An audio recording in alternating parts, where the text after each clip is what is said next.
Bonsoir mesdames, bonsoir messieurs.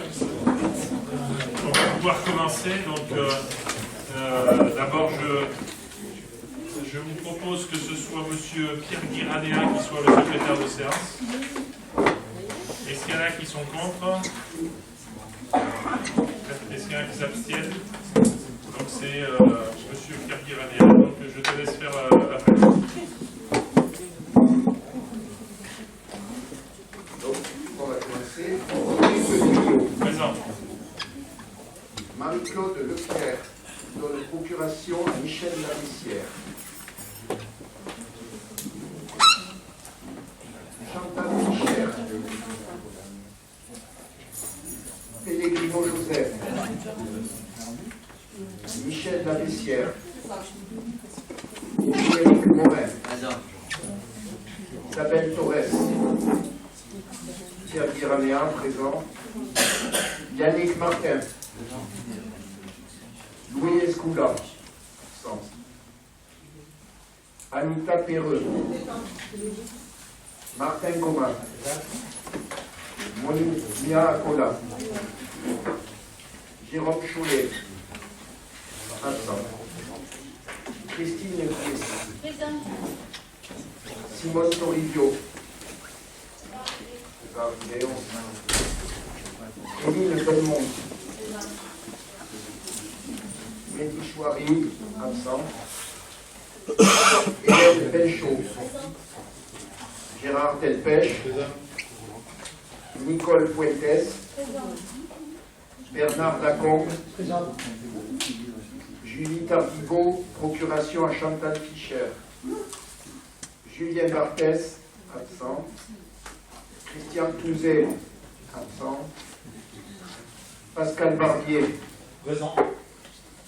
Agnès Serovetti. Présente. Hervé Leguet.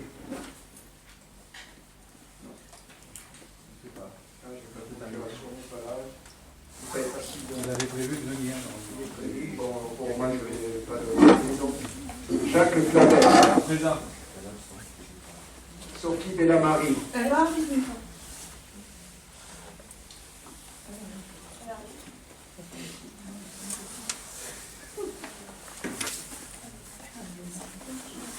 Jean-Pierre Fraisse. Nicole Rodonio Violon. Oh là.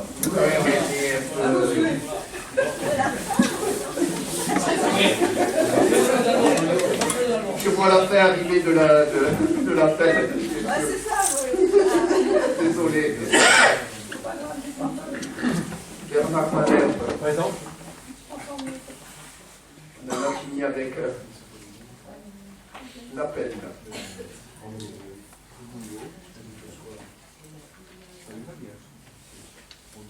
Merci. Alors, au niveau de l'ordre du jour, donc, il va y avoir d'abord une première intervention du groupe Réinventons Plaisance. Ensuite, on laissera la parole à monsieur Perreux, puisque pour présenter l'exercice du fonds de dotation 2019. Comme ça, on pourra le libérer plus rapidement. Et ensuite, on va vous distribuer d'une part la délibération qui correspond au point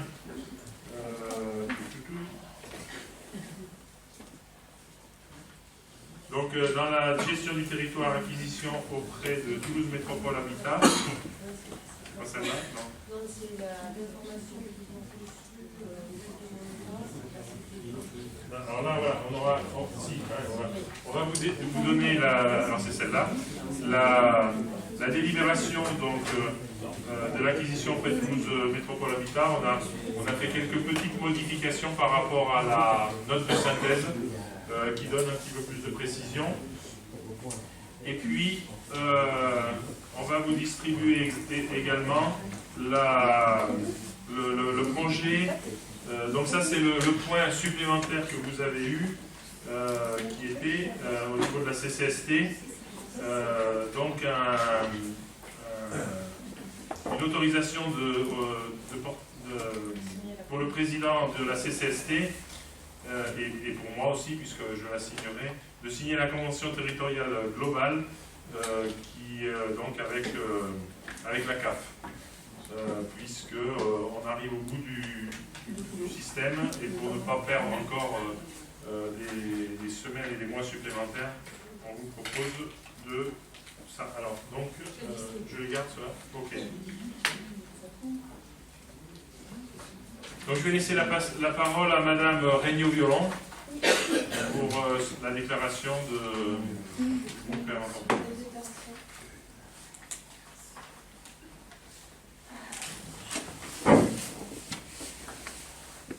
Monsieur le maire, mesdames et messieurs les conseillers municipaux, les 6 élus du groupe Réinventons Plaisance participent aujourd'hui à leur dernier conseil municipal, puisque notre formation ne présente pas de liste de candidats pour l'élection 2020.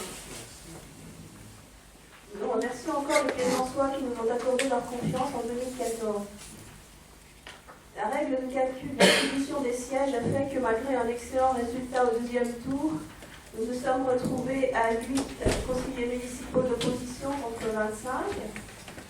L'opposition n'a pas un rôle facile, c'est un rôle ingrat qui permet pourtant de relayer les préoccupations des citoyens et d'être un contre-pouvoir au sein de cette assemblée. Nous regrettons et regretterons toujours de ne pas avoir été admis au comité technique. C'est une habitude un peu absurde puisqu'en conseil municipal,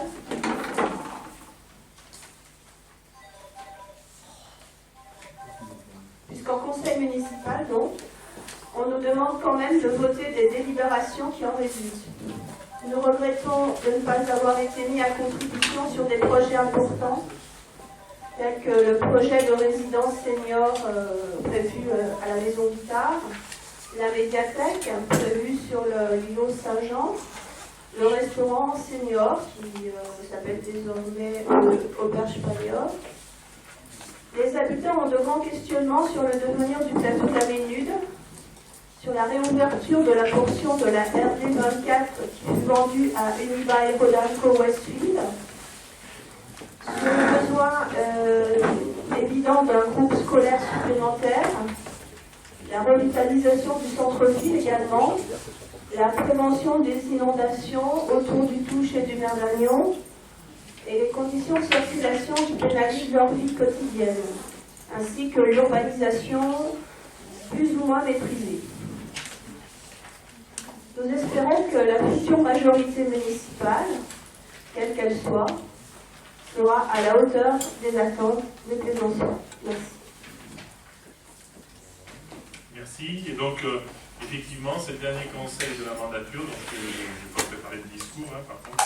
Et effectivement, donc, je vous remercie si vous partez à la fin du conseil, puisque je vous remercierai à la fin du conseil pour votre assiduité, puisque les gens qui sont ici sont ceux qui ont été assidus pratiquement tout au long du mandat, et je vous remercie de cette assiduité et du travail qu'on a fait, en tous les cas, dans un respect tout à fait convenable pour ma part. Donc, comme je l'ai dit tout à l'heure, je vais passer la parole à M. Perreux qui va présenter lui-même ce qu'il va dire.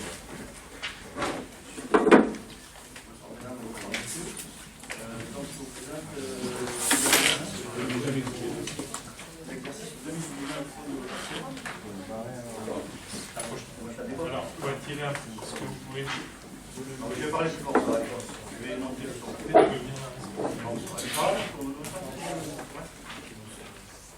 Donc, je vous passe le préambule parce qu'évidemment, c'est tout le même, puisqu'il nous précise que les missions et l'objet du code de notation, qui vient déjà le même depuis le début. Simplement, je vous donnerai ce dont on dispose à la fin de l'exercice, soit 46 626,17 € sur le livret A et 6 252,51 € sur le compte courant. Sur le fonctionnement interne, donc, je vous rappelle les membres de participation, donc moi-même, le président de la société civile, Jean-Christophe Brumeau, trésorier Société Civile, Isabelle Torres, secrétaire collectivité territoriale, Pierre Layon, Société Civile, Pierre Guiranea, collectivité, et Gérald Lepêche, collectivité. Le conseil d'administration s'est réuni 3 fois pour l'année 2019, le mercredi 10 avril 2019, dans l'ordre du jour était l'attribution du capital au fonds de dotation consentive à hauteur de 30 000 € pour le fonctionnement de l'année 2019, pour traiter les demandes des associations Regard Caméra, Boule Byzantine et Icheveil, et questions diverses. Le 18 septembre 2019, l'ordre du jour était donc des 2 demandes, association Regard Caméra, horticole et Prince, questions diverses. Et le jeudi 21 novembre, l'ordre du jour était donc la préparation de ce rapport, la présentation du rapport du commissaire aux comptes, l'approbation des comptes, l'approbation du rapport et des conventions réglementées, l'étude de l'association des emplois et l'association Ignata. Voilà. Le rapport du fonds avec les actions. Rien de particulier. Je ne pense pas mes actions de communication. La liste des partenaires du fonds de dotation de la ville de Touche, la communauté de Touche a gracieusement mis à disposition une salle de réunion pour la tenue des conseils d'administration. Les actions de prospection, là les membres ont mené des actions de prospection auprès de donateurs. Et l'activité en particulier de recherche et de développement, il n'y a pas eu d'activité dans ce domaine-là.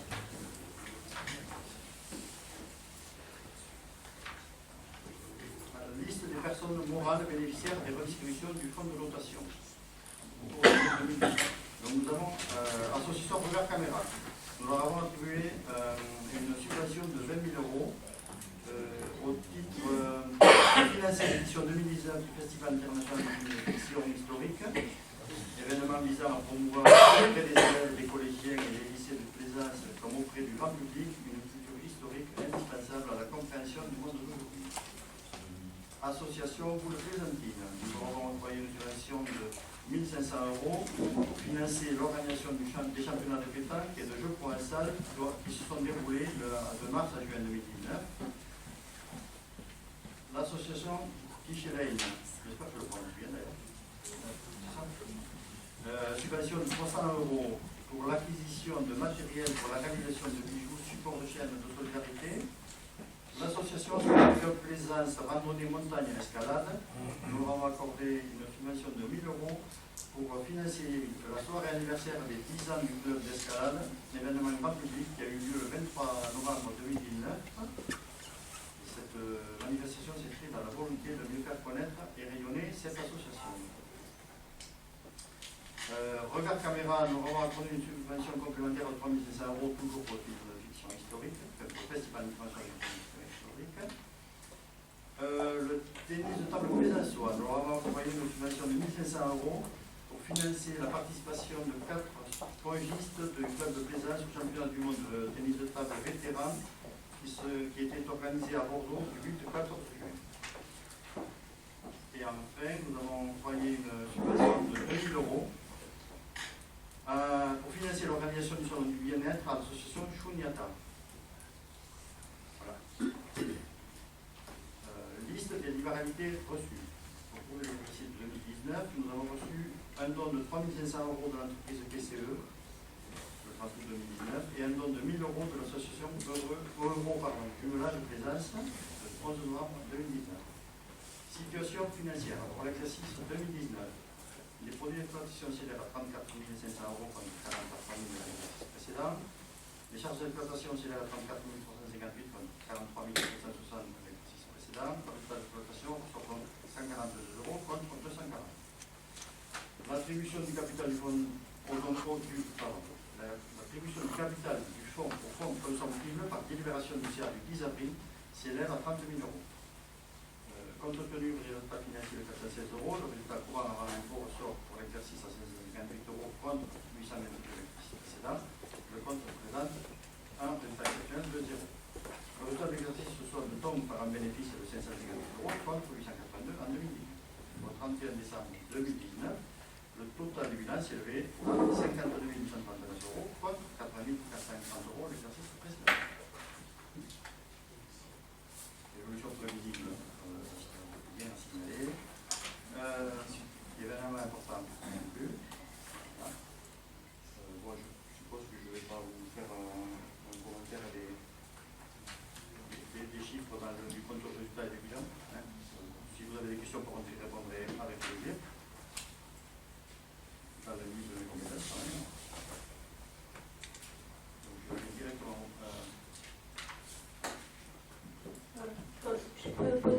c'est pas une question, c'est une remarque. Je vois que PCE-SAS a donné encore cette année une contribution, enfin au cours de 2019. Ça devrait être la déconfiture de ces projets. Donc, on peut espérer qu'ils continueront ou vous avez des informations là-dessus? Non, pas d'information. On accepte l'argent de tout le monde. Hein. Oui. D'ailleurs, s'il y a des gens à faire en assemblée, Et pour les personnes physiques, il y a une réduction de 66 sur les impôts. Non, c'était une boutade, mais en fait, tous les donateurs sont vraiment les bienvenus au fond de l'opération parce que nous finançons. Oui, j'étais juste surprise qu'ils continuent à contribuer à la fondation. C'était peut-être avant le mois de juillet 2019. Ça, c'est des affaires personnelles du curé, parce que les curés, c'est le gars. Elle veut tout savoir et rien payer. Alors, est-ce qu'on vote ou pas Alors, est-ce qu'il y a d'autres remarques, d'autres questions? Donc, je mets au vote. Qui est contre la présentation de ce rapport? Qui s'abstient? À une abstention. Pardon? Oui, il n'y a pas de vote. Ah, mais il n'y a pas de vote. Ben, on me dit oui, mais il n'y a pas de vote. Bon, ben voilà, on prend acte. Vous vous abstenez de prendre acte. Presque autogestionnaire. Eh bien, merci. Donc, monsieur Perreux, on vous libère. C'est moi qui vous remercie. Alors, je vais reprendre le déroulé. Donc, l'adoption du compte rendu du 22 janvier 2020.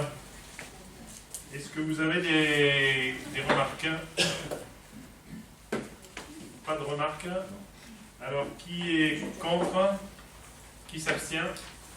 Donc, le compte rendu est adopté à l'unanimité. Je vous remercie. Les décisions municipales. Est-ce que vous avez des questions par rapport aux décisions municipales qui ont été prises depuis le dernier conseil? Donc, alors ça se vote pas non plus, ça. Hein.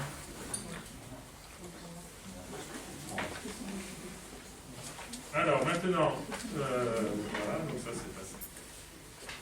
Convention de prestation de services.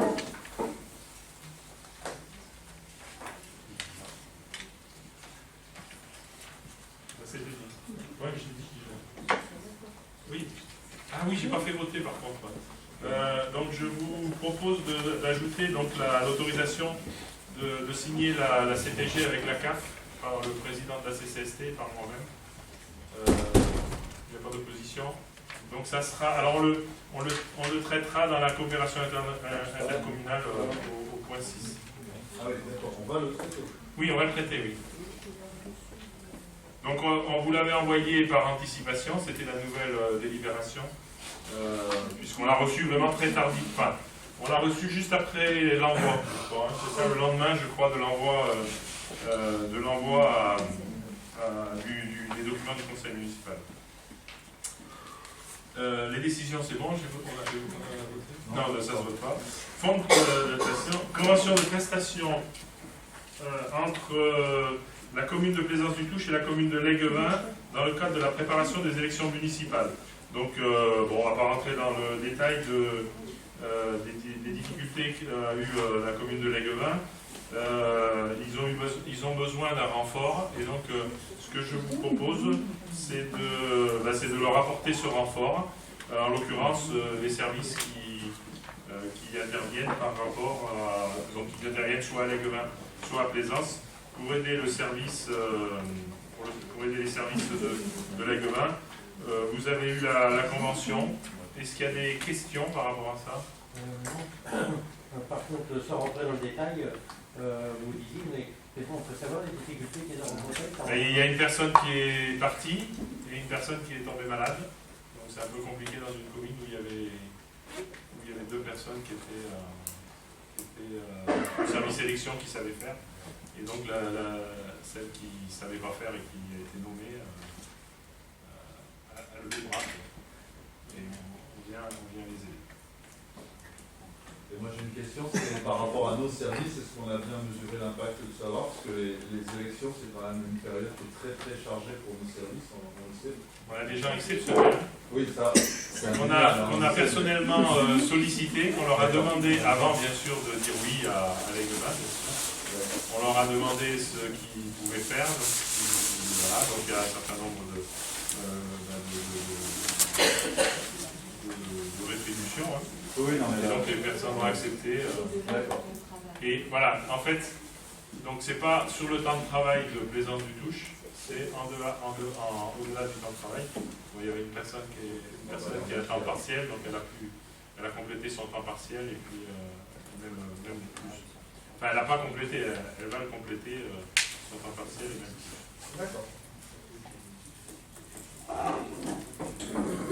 Qui est contre cette convention? Qui s'abstient? Je vous remercie. Alors là, je laisse la parole à Madame Lavessière pour les règlements intérieurs.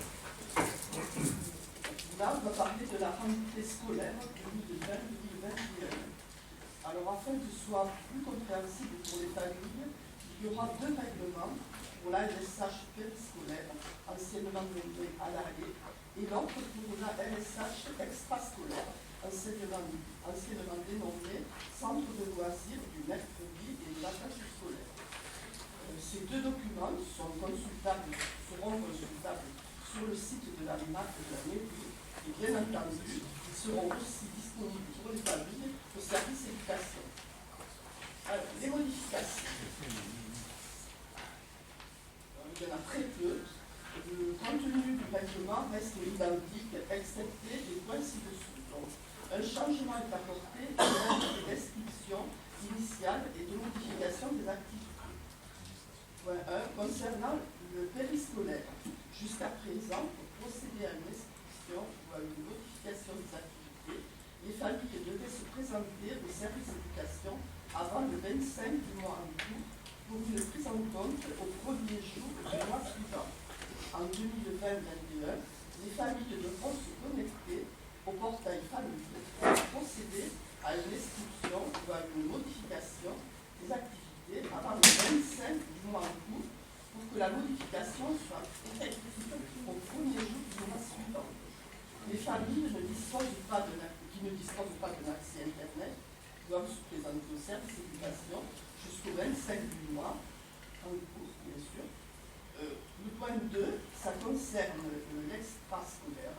Alors, pour les mercredis, jusqu'à présent, pour procéder à une inscription ou une modification des activités, les familles devaient envoyer un email ou se présenter avant le vendredi 12 h qui précède le mercredi concerné. En 2020-2021, les familles devront procéder à une inscription ou à une modification par Internet depuis leur espace sur le portail famille avant le vendredi 12 h qui précède le mercredi concerné. Les vacances scolaires. Jusqu'à présent, pour procéder à une inscription aux vacances scolaires, les familles devaient envoyer par mail déposer une fiche d'inscription au service durant les périodes d'inscription. En 2020-2021, les familles devront procéder à une inscription par Internet depuis leur espace sur le portail famille durant les périodes d'inscription. Bien sûr, les familles ne disposant pas d'un accès Internet doivent se présenter au service d'éducation sur le mois. Concernant la pause méridienne, en 2020-2021, l'accueil du midi et la restauration scolaire seront pris en compte comme au service d'éducation. Le service d'éducation restera à la disposition des familles ne disposant pas d'un accès Internet et procédera aux inscriptions et modifications suivant les délais cités précédemment. Les dossiers d'inscription et de réinscription ne comporteront plus que 3 feuilles au lieu de 5.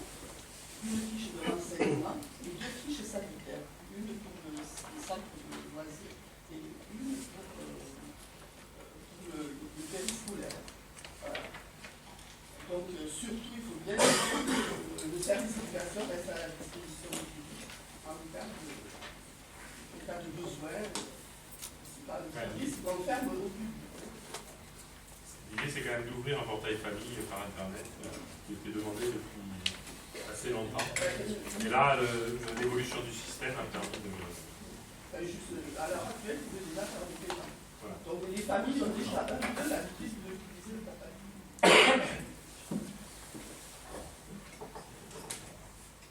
Oui, allez. J'ai une question. Le micro va parce que sinon, c'est pas enregistré.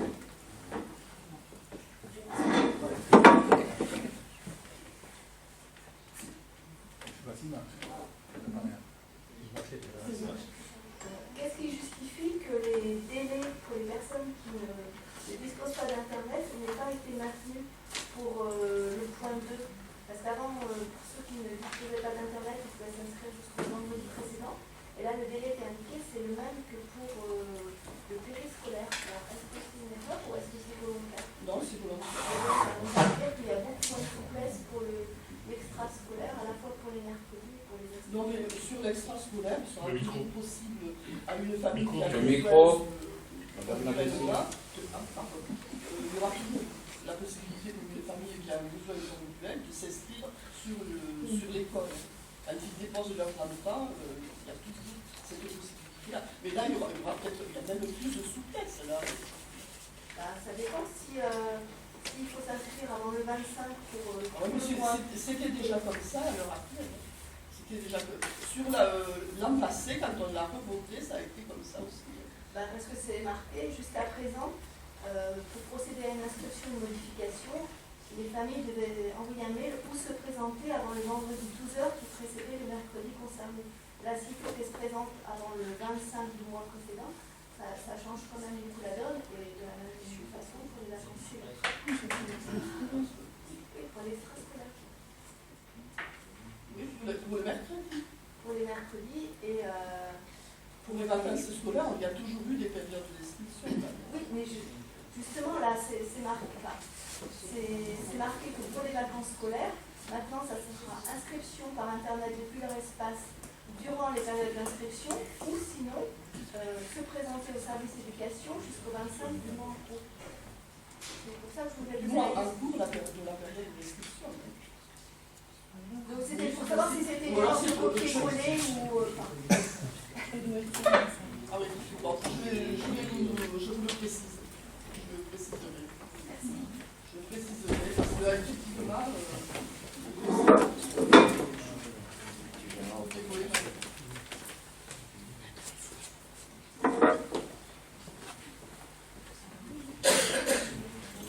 D'autres remarques, d'autres questions? Donc, qui est contre ces changements, enfin ces règlements, ces nouveaux règlements? Qui s'abstient? À l'unanimité, je vous remercie. Alors, ensuite, je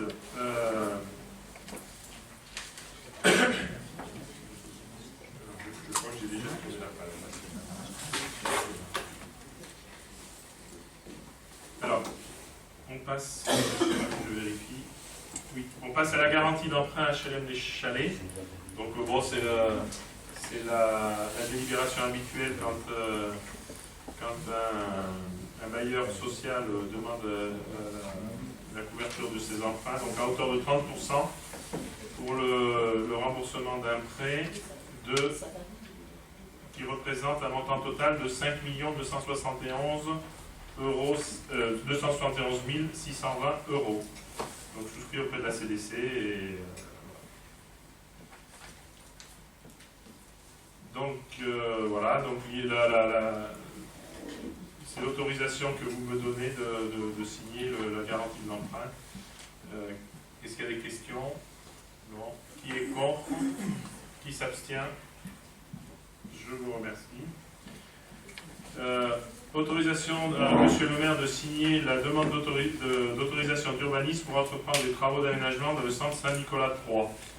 Donc il y avait comme travaux le cloisonnement dans le local de la prévention, modification du cloisonnement dans le local Point Jeune, aménagement des locaux associatifs pour le tennis de table et la boxe, aménagement d'un local de ménage dans la partie centrale du bâtiment, déclassement des désenfumages non obligatoires dans la crèche Trotte-Menu, pose d'un groupe extérieur à la suite de travaux de climatisation du point d'information jeunesse et de la prévention. Est-ce qu'il y a des questions, des remarques? Qui est contre? Non, j'ai juste une question. Pourquoi ça intervient aujourd'hui? Pourquoi ça intervient aujourd'hui? Cette demande de signer des autorisations, alors que c'est dernier.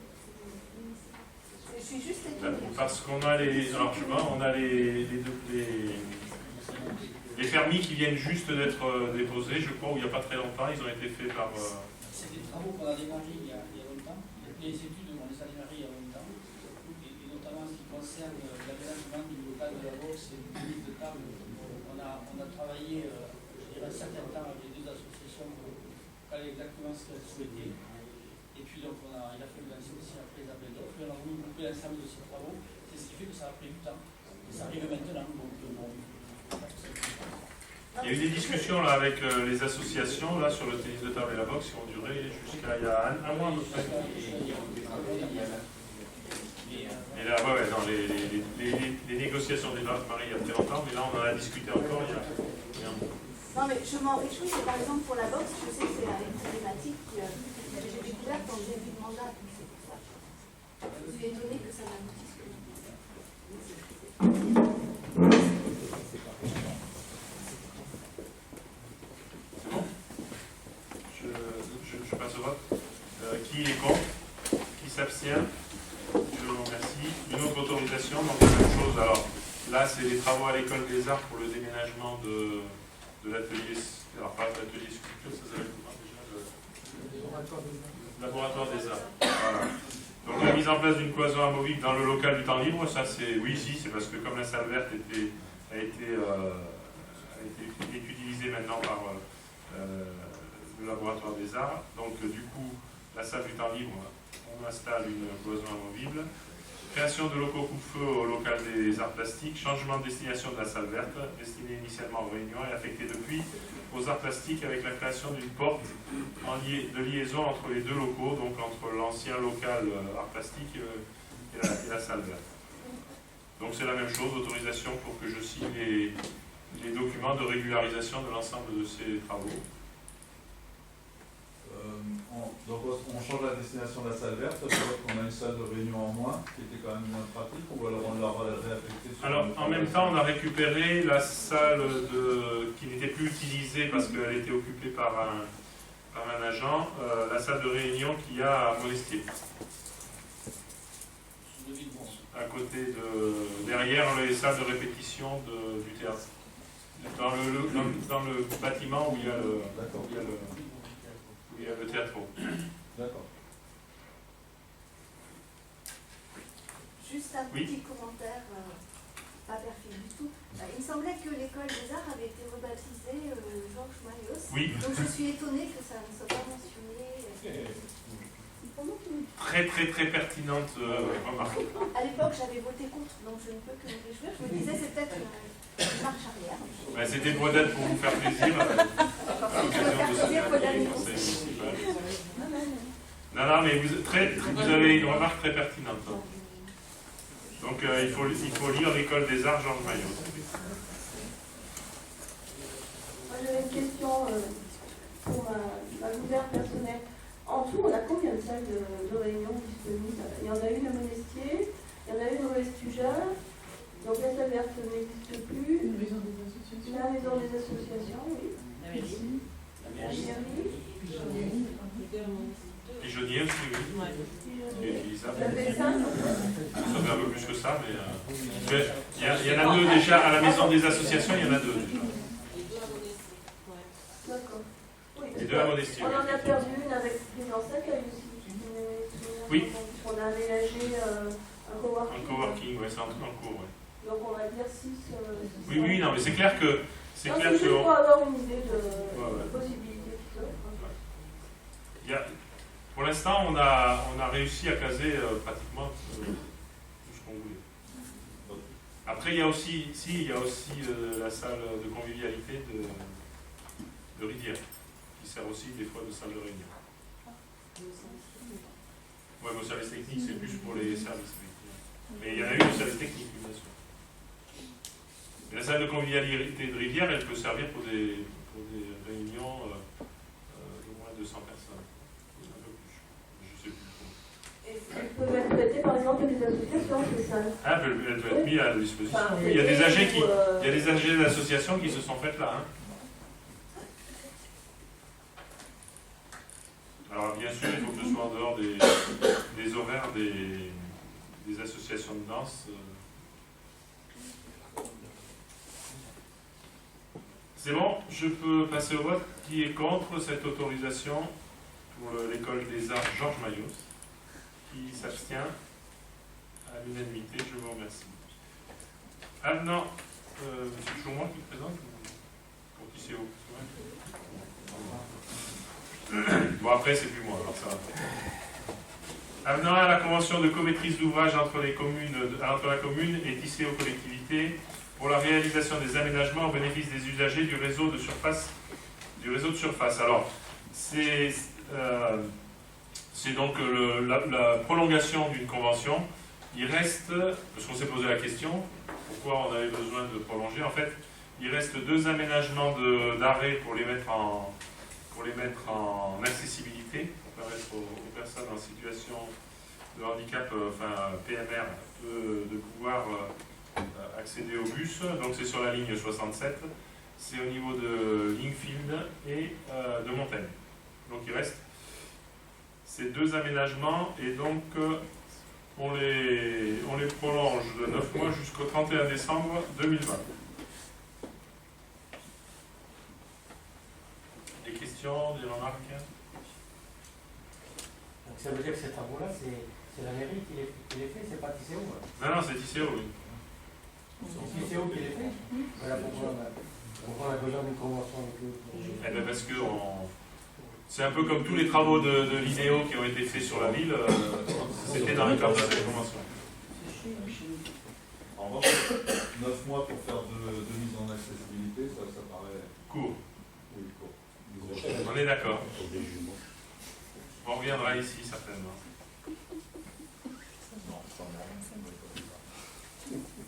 Ok. Le SDEC, je laisse la parole à M. Comas. Il a plusieurs délibérations. On voit ça. Ah pardon, on vote, oui. Alors qui... Oui, merci. Qui est contre la signature de cet avenant? Qui s'abstient? À l'unanimité, je vous remercie. Donc, M. Comas, vous avez la parole. Merci. Les 2 points suivants, c'est de la rénovation et de l'éclairage public. Au préalable, je vais parler du diagnostic qui a été initié en 2019. Et nous avons réussi à faire une première tranche dès 2019, puisqu'on avait les premiers travaux qui avaient été faits par l'étude. Donc, ce diagnostic a été finalisé et remis le 6 février 2020. Il est donc, comme j'avais dit plusieurs fois, sur 10 ans, de 2019 à 2020. C'est pour la rénovation de tout le réseau d'éclairage public de la commune qui est vétuste et surtout pour l'équiper de matériel performant et en économie d'énergie. C'est-à-dire que lorsqu'on aura terminé en 2019, nous ferons en 2029, pardon, nous ferons approximativement 70 à 75% d'économie sur l'énergie. Donc, tous les ans, nous allons avoir une part communale de 80 000 à 120 000 euros. Et tous les ans, nous rénoverons à peu près 200 à 300 points lumineux. La première tranche a été lancée, comme je vous ai dit, en 2019. L'entreprise Citeo devait faire parvenir les devis pour le proposer au vote du bureau du SDEC qui a eu lieu le 24 juin. Donc normalement, ça a été voté et les travaux seraient réalisés au 2e semestre 2020. Pour l'année 2020, vous avez les deux tranches. Je vous les avez excusées, je ne vous donne pas les adresses, vous les avez. Donc ces 2 tranches, les études vont démarrer par le SDEC, mais après, ils nous donneront à l'entreprise pour réaliser le devis. Et en fin d'année, normalement 2020, ce sera réalisé et les travaux pourront, il y a toujours un an de décalage entre les études et les votes, les divers votes et retour entre le SDEC et la commune. Voilà, et les travaux démarreront pour cette année. Les travaux 2020 démarreront en 2021. Si vous avez des questions, sinon, monsieur le maire, vous pouvez les mettre au vote. Alors juste quand même pour préciser que avec ce nouveau système, on ne pourra plus, et ça fera plaisir à certains, on ne pourra plus éteindre l'éclairage public complètement. Donc du coup, si vous le voyez dans la note de synthèse, donc ce sera le système, les systèmes seront à chaque fois mis à 50% entre 22h et 1h du matin et une baisse de 70% de 1h à 5h30. Donc il y aura toujours un éclairement, mais il sera bien sûr beaucoup plus faible et ça nous permet de faire au moins autant d'économies si ce n'est plus. C'est davantage, d'accord. Oui, parce qu'en plus c'est des LED. Alors, ce diagnostic, je vous ai dit que nous avons reçu le 6 février, je l'ai ici, il fait 85 pages. S'il y a des élus qui sont intéressés, je vous propose de leur faire passer par mail. Oui. J'ai une question en revanche sur ce que vous venez de dire, ça m'interpelle. Vous avez dit qu'on ne pouvait plus éteindre l'éclairage de nuit pour des raisons techniques. Oui. On fait soit de l'extinction totale, soit de l'abaissement. On ne peut pas faire les deux. L'horloge astronomique, elle règle l'allumage et elle allume et l'éteint. Oui. Ça fonctionne en fonction du soleil. Oui. Ensuite, l'abaissement, c'est un boîtier qui le fait. Un boîtier qui est mis soit dans le mât, soit dans la lanterne. Mais on ne peut pas faire les deux. C'est le système technique comme ça. Ouais. Et quand on décide de faire de l'abaissement, c'est le boîtier qui commande l'abaissement. On ne peut pas faire de l'extinction totale. Si on fait de l'extinction totale, on n'a pas d'abaissement. Et nous, là, on préfère passer par cette phase d'abaissement 50-70. C'est un sujet qu'on a. On éteint dans la journée. Ah oui. C'est pour ça. On peut éteindre la journée, mais pas la nuit.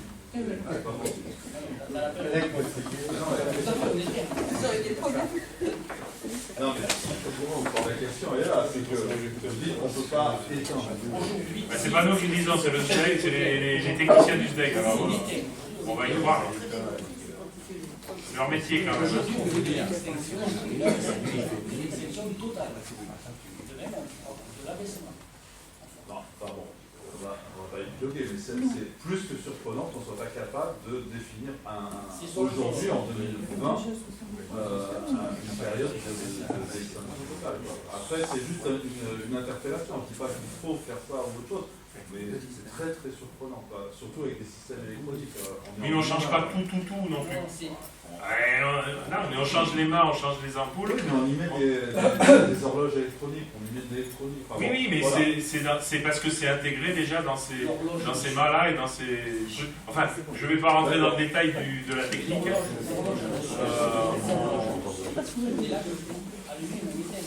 En fonction du soleil. Elle ne règle pas l'intensité. C'est le boîtier qui lui va faire l'abaissement. Non, mais c'est bien ce que j'ai dit. Au niveau électronique, on peut très bien dire abaisser le seuil de la luminosité de 100%, par exemple. Oui, mais du coup, on serait à 100% jusqu'à 1h du matin et ensuite à 0. Tandis que là, l'intérêt, c'est de pouvoir abaisser de 22h à 1h et ensuite encore plus. Enfin bon, moi, je ne vais pas rentrer dans le détail de pourquoi comment. C'est clair qu'on a posé la question exactement comme vous. Et bon, après... Non, vous nous faites la réponse que les services ont bah oui, c'est ça, il n'y a pas de souci. Mais c'est ce que les services vous ont dit qui m'interpelle aujourd'hui avec la technologie qu'on a.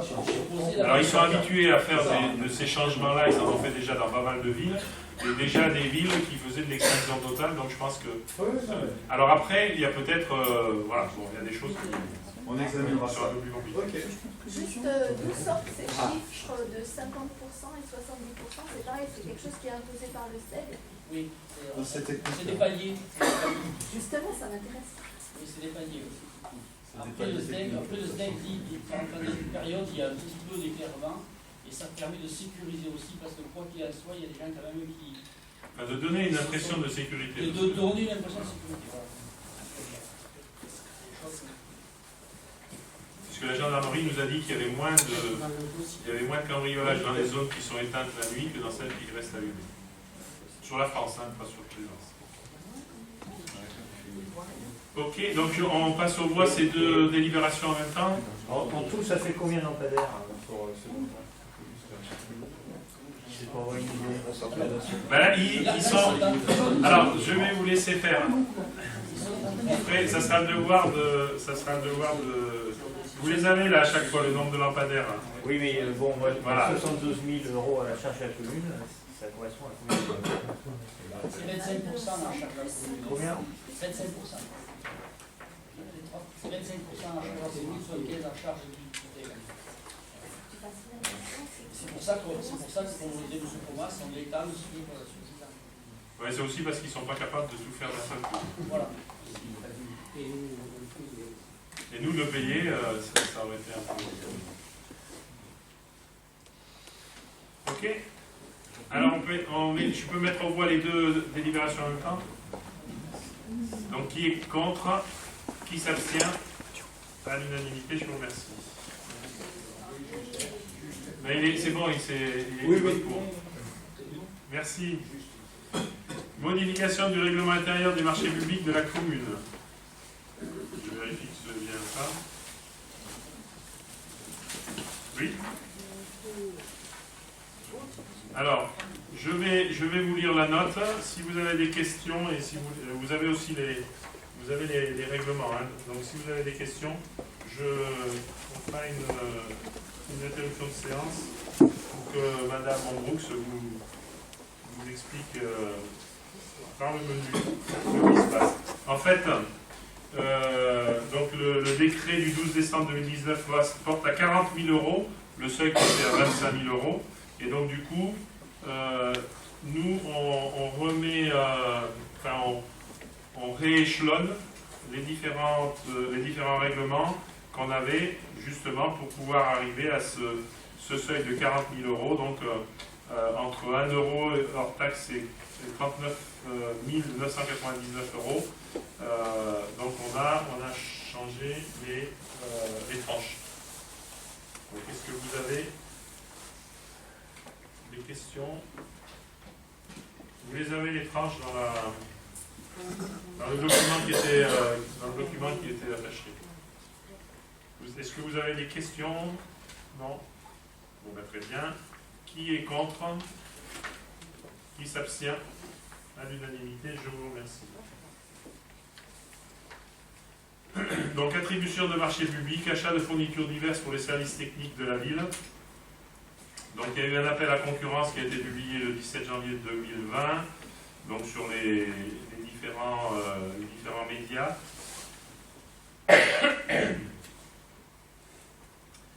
Donc, c'est un accord cadre avec un montant maximum annuel passé en application des articles, etc. Donc, les offres ont été remises au 17 février 2020 à 12 h. La commission d'appel d'offres qui s'est réunie aujourd'hui, c'est ça? Hier. Ah, c'est pas le 25, c'est le 24. Et donc je laisse... on est le 26. Ah oui, on est le 26. Donc le 25, c'était hier. Et donc, le nom de la société qui a remporté le marché. Alors, qui c'est qui les connaît? On n'a rien entendu, hein. Le micro. Alors, moi j'ai pas, vous l'avez comme vous, j'ai le même document que vous et je n'avais pas Il y en a plusieurs. Pour les fournitures électriques, c'est le CEF-IS. Pour la fourniture d'articles de quincaillerie, c'est Le Galet. Pour la fourniture de revêtement sur les murs, c'est Couleur Collens. Et pour la fourniture d'articles de connerie, c'est Le Galet. Oui. Voilà. Alors c'est pas vrai, je l'avais sur la délibération, le tableau. Donc c'est CEF-IS, c'est 60 000 € pour les fournitures électriques, 35 000 pour Le Galet, pour les fournitures d'articles de quincaillerie, les revêtements sol et murs, 15 000 pour Couleur Collens, et Le Galet, pour les fournitures d'articles de plomberie, 25 000 euros. Ça, c'est des montages Annuels, c'est ça? Logo, Maxi. Maxi, et c'est sur bon numéro commande. Voilà.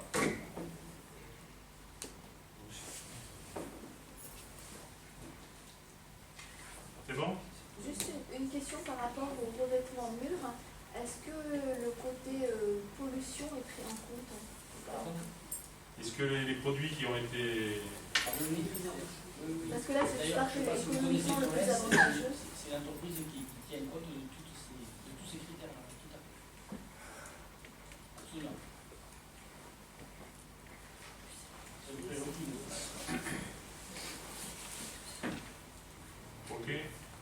Alors, je vais au voix. Qui est contre l'attribution de ces marchés? Qui s'abstient? À l'unanimité, je vous remercie. Je laisse la parole à M. Comas pour la dénomination d'un marché. Oui. Lors de la commission infrastructure et patrimoine le 17-2, nous avons attribué le nom de Jean-Michel Dupré au rond-point qui se trouve aux Ocreville, devant l'entrée des Compagnons.